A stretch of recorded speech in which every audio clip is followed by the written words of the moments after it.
There was a suit by the private schools that said, hey, we're going to stay open. We're doing the things that we've been told to do by the health department, and the Supreme Court agreed with them and said they should stay open. Corey and the Common Council came in and changed the ordinance enough to say, nope, you're going to have to close down. So these little private schools had to close down. Now that you start to see statistics here, and my feelings are they knew these numbers. These numbers weren't difficulty getting these numbers wasn't by accident.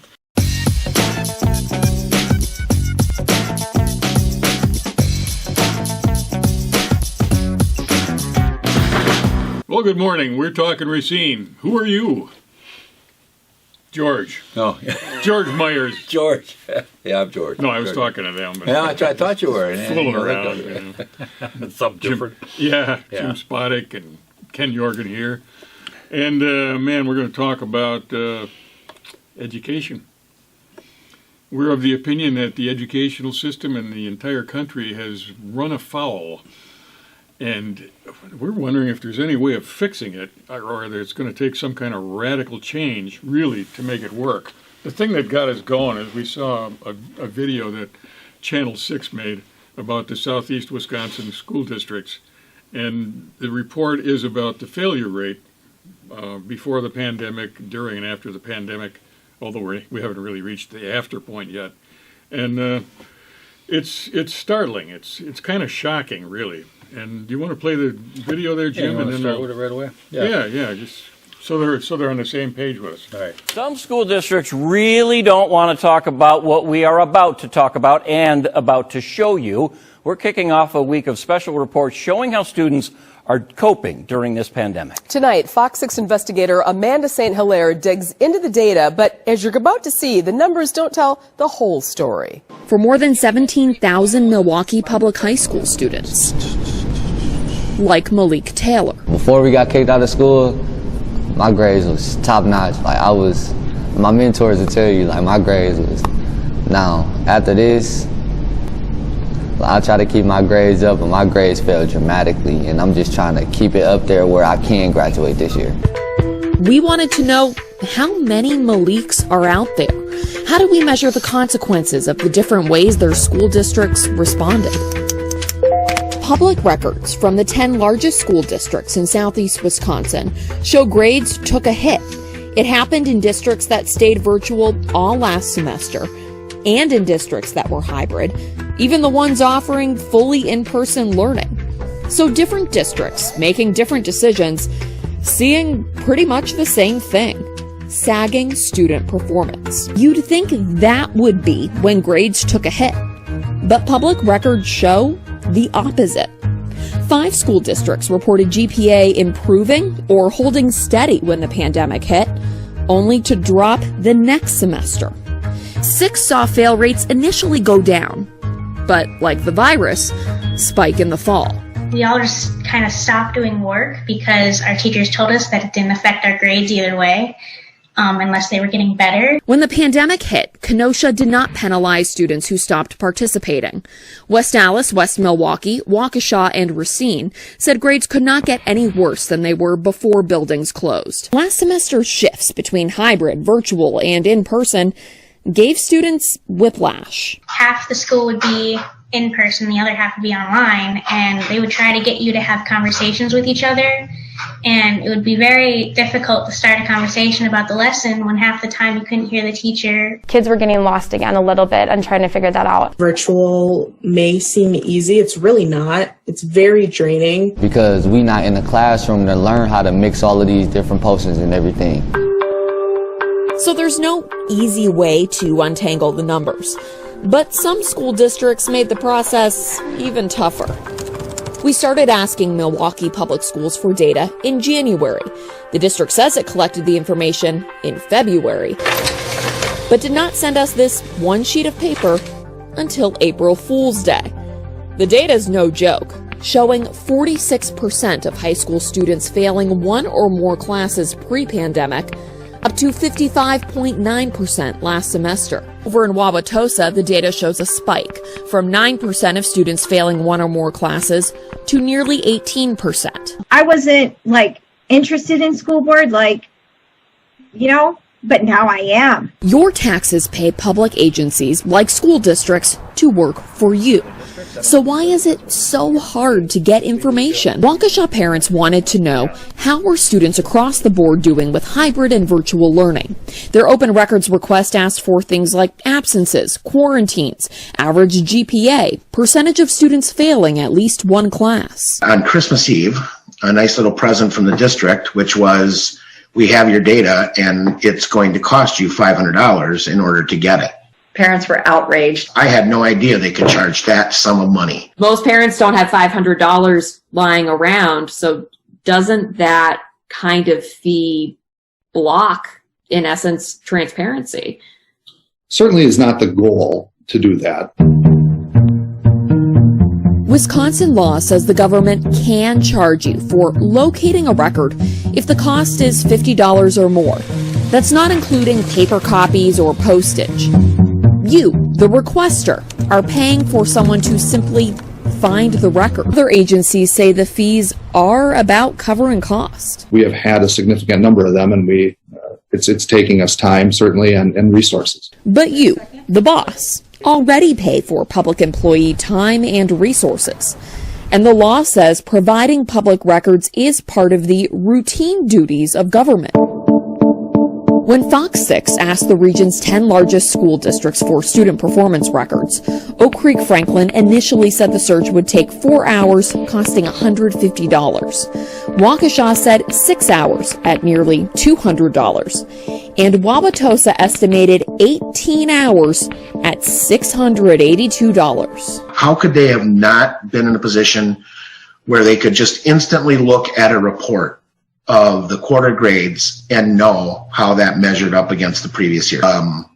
People we didn't even know immediately started offering to help offset the cost so that we could get our hands on the data. And we got it the day of the January 13th board meeting, and our jaws dropped. It was worse than we ever imagined it could be. The record showed dropping grades during hybrid learning. The numbers do not lie. Parents presented their findings to the school board, which voted that night. Corey Montiel. Aye. Patrick McCaffrey. Aye. To return to in-person learning. Passes 8-0. But for the parents, this is not a happy ending. We've discovered the power that exists in open records requests. The disturbing thing there was the fact that the grades have gone down so dramatically, and the failure rate has gone up. I think we can't discount the reality that there's probably a psychological effect on the students from all of this, from the pandemic, and for the uncertainty of the future is probably wreaking havoc on them. But there's such an irregularity to the system right now. There's some schools that are remaining partially open, some are remaining open, some are completely shut down, and there's no rhyme or reason to any of it, it doesn't seem. I know that everybody's kind of like trying to find their way through this thing, but I'll tell you what, in Racine, and we talked about this earlier, the fact that the Racine schools have been shut down effectively by the city of Racine. City of Racine. What the heck has the city of Racine got to do with running the schools? I mean, yeah, that should be a choice for the schools to make whether they're staying open or not. It's well, the school board, where's the school board in this? Over there and you know, let's just go back to what the city did. You know, remember the Supreme Court came down and they had taken it. There was a suit by the private schools that said, "Hey, we're going to stay open. We're doing the things that we've been told to do by the health department." And the Supreme Court agreed with them and said they should stay open. Corey and the Common Council came in and changed the ordinance enough to say, nope, you're going to have to close down. So these little private schools had to close down. Now that you start to see statistics here, and my feelings are they knew these numbers. These numbers weren't difficulty getting these numbers wasn't by accident. The fact is they knew that these numbers and the failure rate. So you think they were trying to hide them? You're absolutely. saying? In Racine here, it went from a failure rate of before the pandemic. 32%. Some kids were failing one or more. It went to 42%. That's ridiculous. Those are ridiculous numbers. 1/3 of the students are failing in at least one course. Right. First of all, that's bad. But that was before the pandemic, before the closing down. Right. Closing. Right. And then for it to go up to almost 43%. That's Staggering. more than 10%. But more. here, Well, I don't know about you guys, but if I was failing in one class, I wasn't doing well all across the board. Yeah. It's just to me absurd that Well, I think 40% of the kids are failing at least one class. Yeah. What is that all? But here's the thing. That's the system as a whole. I'm looking at the closing down. When you've got a system that's set up for in-class teaching, the whole system is set up that way, right? Kids are supposed to come to school. The teacher has the course set up. She teaches the kids, and the kids go home and maybe do some study, come back the next day. That's the system.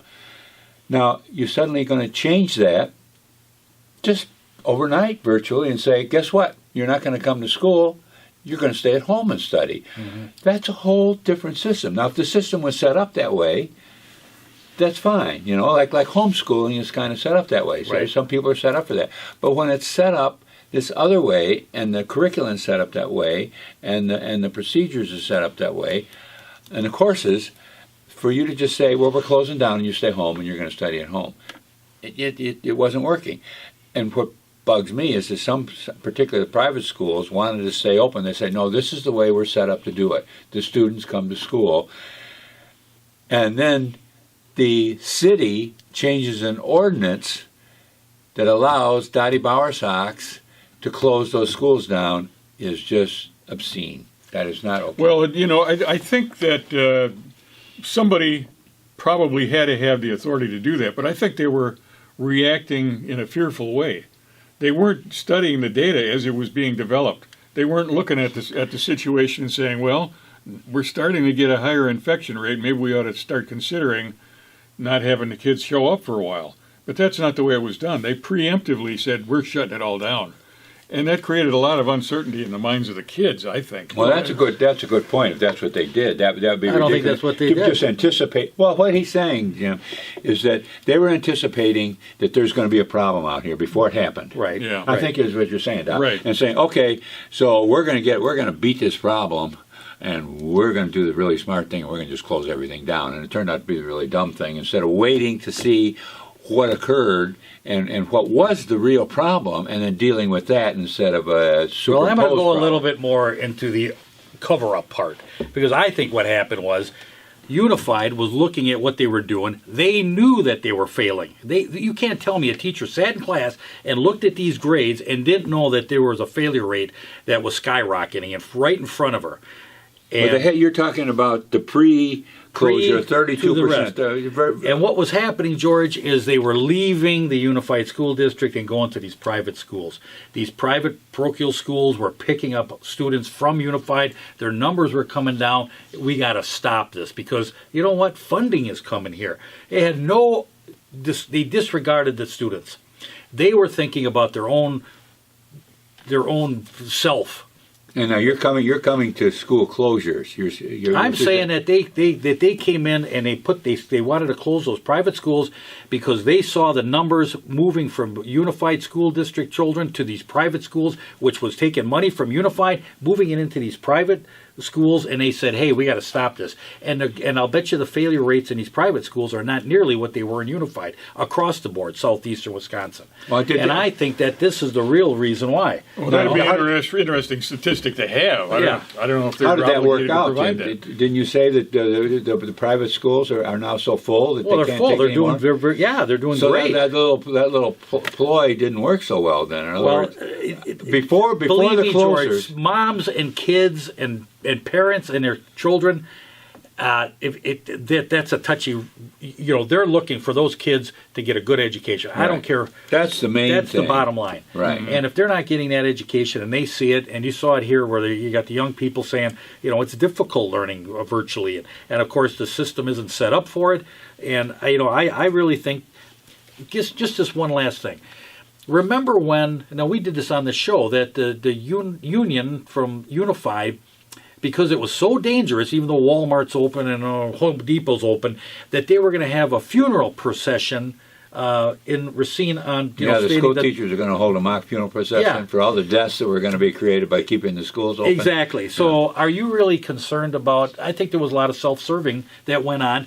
with administration, with teachers, across the board. There's so much blame to go out there, and I would hold them all accountable, and the citizens of Racine should hold them accountable, and they should be outraged at the school board too.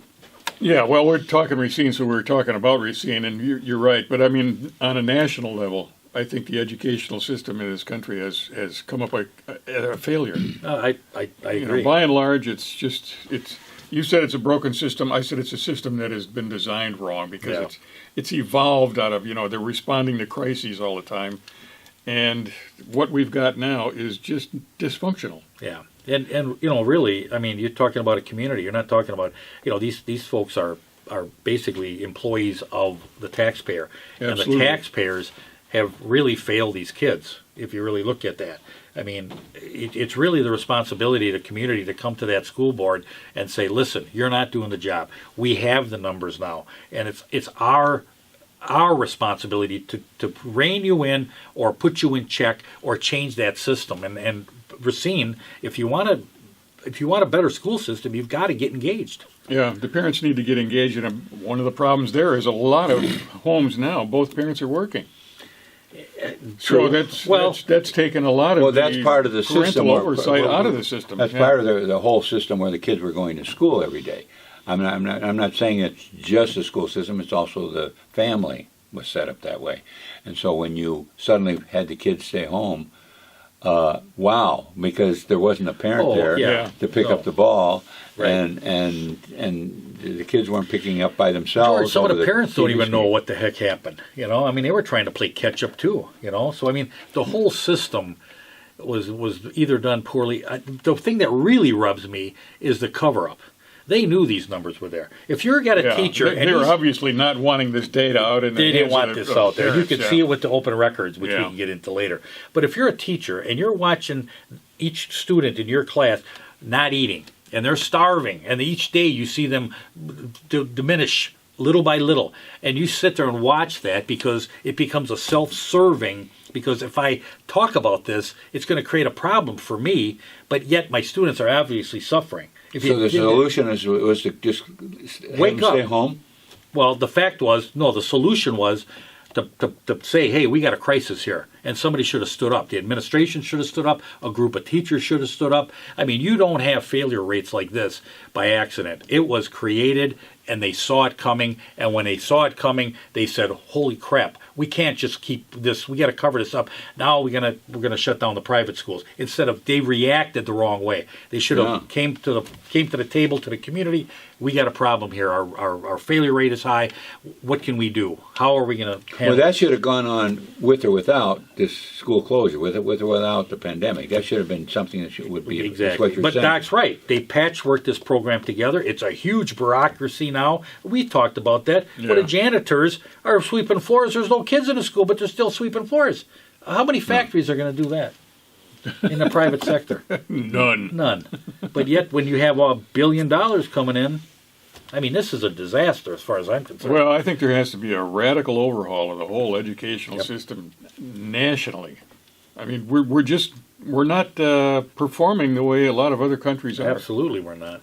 And I don't know why. I don't know what the resistance is to, if we can't figure it out, why don't we at least take some of the ideas of people who have figured it out and replicate some of what they're doing? And I don't see that happening. I don't know. It's just I mean, a long time ago, I discussed on this program, and I've even before talking Racine years ago with the Taxpayers Association when I had school teachers, and I'm telling this administration, I think, is the source of all the problems. In other words, a school teacher is trained to teach students the topic at hand, and that's a one-on-one proposition.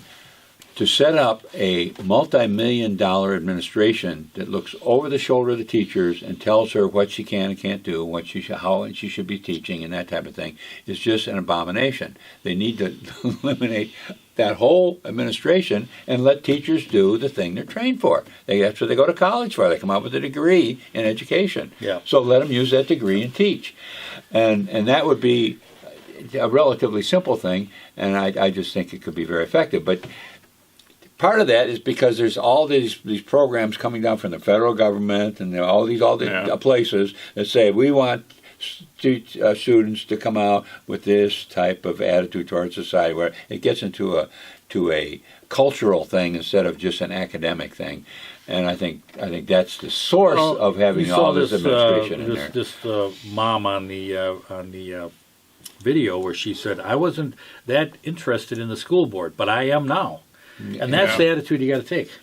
And that more and more citizens you're seeing more and more of that. You're hearing more and more about that throughout the country, like you were George, saying. I mean, most people say, and we've lived a fairly consistent life, but you trust you put people in charge of something to run it. Most of the time, I mean, there's always a variation, but most of the time they did a good job. Most of these agencies, different things. I don't feel the same way today. I don't feel the same way that these agencies are going to do the right thing. I think most of these have become self-serving bureaucracies. Well, you got to have your 6-figure income and your nice pension plan. Yeah. I mean, it's just crazy. The amount of money that goes into administering the educational system is obscene. It really is. I mean, it is. You're talking about 6-figure incomes for people that are basically just supervising, and really, how much do they do on a daily basis? Well, and they're getting a 50% failure rate? Are you kidding me? Yeah. Where the hell would that show up in any corporate world? Baseball. You're batting 300, you're doing good. That's only a third. But here, one of the things they brought up was that the HR is saying that, we're going to combat this by maybe spending an extra 30 minutes in school. Oh, that ain't going to do nothing. I mean, I got to laugh. Like, are you kidding me? Like rearranging the ship. 30 more minutes of something that's not working. Yeah. All of a sudden that's going to turn it around. And what's going to be is we need more money for that. That's what you're going to find out of these teachers' unions. Well, we can't give them 30 more minutes of work without paying them. Well, another really disturbing thing in that video was the cost of getting information out of the school district about how the kids are doing. I mean, they obviously are trying to withhold that information or set the bar so high that people will just become disinterested, throw up their hands, and walk away. $500 to find out what's going on, at the open records request. And this is statistics. These are statistics that they have right there. I mean, in the age of computers, I mean, you can do a search. We've all done a computer search, and you can find the information that you're looking for. And you can really email the links or even the data to whoever wants it. It's not that difficult. You don't have to make copies anymore. I remember you putting something together, said this stuff, excuse me, that'd be cut, online. This should be online. There should be open records. I mean, anything you have should be online. Open checkbooks. This is what we're doing. All that should be out there. Oh, yeah, we talked about that. They're doing that in Kenosha. Yeah. Open checkbook. Yeah. I mean, you can go and see what the city's spending money on. The same thing should hold true for a unified school district. Absolutely. Or any school district. A parent should be able to go online, and if you don't have a computer, go down to your local library and get on board. And you can look all this information up, or you should be able to. Absolutely. You currently can't. This but is you numbers should be that the administration should have. How many do we? How much? What is our failure rate? How many kids are truant? All that should be. That data should be readily available. I'm sure they have it. That data should be put out. I mean, that's how you can. That would be a good way for parents to be able to monitor it. Where somebody wanted to, even if it was just 10 or 15 parents that were really watching it every day and said, "Hey." And sometimes, George, that's all it takes. Because those they can talk to their friends, and all of a sudden you have this swarming effect over at the school board, and the school board has to listen. So that would be very effective. But I'm afraid we have and not available. Just Racine, but I'm afraid that these school systems have become a self-serving. I mean, and I'll leave the links up for this Fox 6 because they did quite an expansive. I mean, I give them a lot of credit. They did a lot of work to that. And, usually you don't see it on these local channels, but apparently there must have been quite an outrage for people to say, hey, you need to look at some of this stuff and to do a... I mean, the station probably figured, hey, outrage sells, man. Darn right it does. If there's anger, people are going to watch. Right. So actually, I want to send her a little something and say you did a great job. I'm sure there's... there's a lot of people involved, but I mean, she did a good job with it. She was 9 months pregnant at the time, so give her a lot of credit. Well, she's got an interest in schools because... Well, obviously. she's got a student on the way. But I feel bad for the kids and for the teachers most of all. Well, and for the parents. I mean, everybody's suffering through this. Right. The parents aren't getting what they're paid for. The students aren't getting what they need. And the teachers are being hammered from above. and it's a shit system. Yeah, it is. It really is. And I said this before. I said, don't walk, run from Unified. Get out of that system. And I realize that you're going to go into a system, but it's going to be at least a system you can control. At least show up at the school, understand what's happening in these private and parochial schools or choice schools. But is it the ideal situation? Maybe not, but it's certainly better than what your kids are going to get in this unified system. Yeah. And it shows by the numbers that they're those numbers are dropping. And really, these municipalities, Mount Pleasant, Caledonia, some of these other ones, should really think about going back to their local schools. And then they can have a real impact on their schools. And then, you want to change something. It isn't that you got to change, move a mountain. You get some parents together, you start talking about it, you see what the cost is, and you really have coffee breaks and meetings where you can just start to discuss this stuff. Well, it's not going to happen now. It's hard for us to talk about this in a really informed way because none of us have got kids in school. No. But it certainly doesn't look like school looked when we were kids. No. And I remember back it was about 1960 when Unified was first being voted on, and I remember my dad talking to somebody at church, and the guy was a businessman, he was a banker. He says, Jim, if this Unified goes through, it's going to be a monster. It's going to get worse and worse and worse over time, and it's going to destroy the educational system. My dad says, geez, you really think so? My dad worked in a shop. He was up on all that stuff, and man, that guy's prediction has definitely come true. That's funny. My wife's father said the same thing about it. He said if this Unified goes through, it's going to be trouble, and that would have been about the same time. Yeah, my dad said the same thing. Yeah. I mean, people were seeing it. What they saw, how they knew. I mean, what the biggest thing that I see, it was a whole new taxing system. It used to be all within the school. The aldermen apparently maintained the budget and all that type of stuff. And speaking of aldermen, George, one of the things that really it kind of rubs me too, is the fact that when Corey brought this up about we're gonna defy the Supreme Court ruling, and we're gonna put this ordinance to kind of slip in the fact that we can have Dottie shut down these private schools. The aldermen fell over each other doing it. Well, now how does that look with these failure rates the way they are? I mean, are you proud of yourself now that you didn't look into it a little further, or just an automatic bobblehead yay? It's amazing that they would so uniformly decide that they're going to jump over there and do something that they know nothing about. Right. Out of their realm. Yeah. If it was the old days when you controlled the budget and that type of stuff, and you probably didn't have an administration in those days. It was probably the school teachers teaching. It was probably why it worked so well. But it works so much better. But for them to just uniformly say, all right, well, over there, we don't have anything to do with that, but we're going to shut them down anyway. We're going to get Dottie Bauer, Sox and Bauer, shut them down. I don't know what it's like now. I just said that before, that what the schools are doing. But when we were kids, remember the school was like a focal point of the entire community. Absolutely. Yeah. There were several times during the course of the school year, where there'd be an ice cream social. Or there'd be like Cub Scout, Boy Scouts, brownies, that all that was connected to the schools. Yeah. I don't know what's going on anymore. I don't know. And probably if we really tried to do an investigation and we'd went in, shocked. They'd stop us at the door. Is that a certified mask? But frisking you. I think it's just different. Maybe not me, George. The kids are like sent off to the factory. The parents, I don't believe that they have as much understanding of what's going on in the schools as they did when we were kids. I really don't believe that they do. No.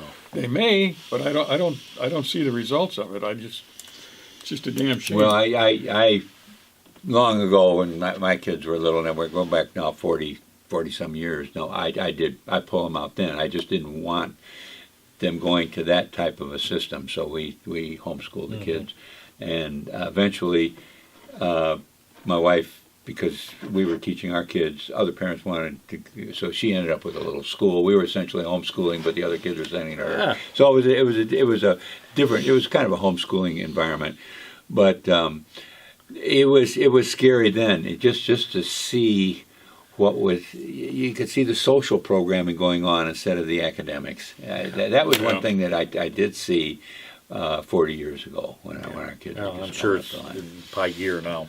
Yeah, Well, we were talking before. I think it's going to take a radical departure from what we've got now to rework this whole system. And one of the things I mentioned that you agreed with is it shouldn't be mandatory.